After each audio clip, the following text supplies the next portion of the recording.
multidiscipline. Why it is called a multidisciplinary course? Because BS computer సైన్స్లో management papers ఉన్నాయి.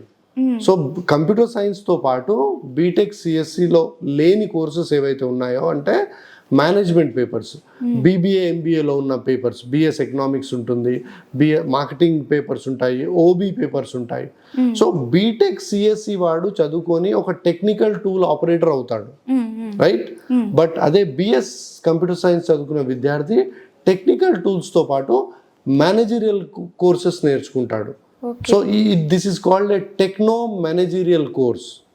ఎలా అయితే inter disciplinary with in the computers అన్ని subjects ఉంటాయి, multi disciplinary కంప్యూటర్స్తో పాటు management paper చేస్తున్నాడు, అందుకే దీన్ని టెక్నో మేనేజరియల్ కోర్స్ అంటారు.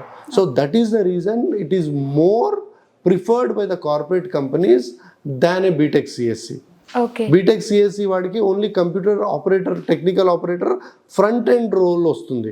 అదే బిఎస్ కంప్యూటర్ సైన్స్ చేసిన విద్యార్థికి మనకి కంప్యూటర్స్తో పాటు మేనేజ్మెంట్ కూడా నేర్చుకుంటాడు కాబట్టి ప్లేస్మెంట్ వచ్చేసరికి లీడ్ పొజిషన్స్లో వెళ్తారు, మేనేజరియల్ పొజిషన్స్లో వీళ్ళకి ప్లేస్మెంట్ వస్తుంది.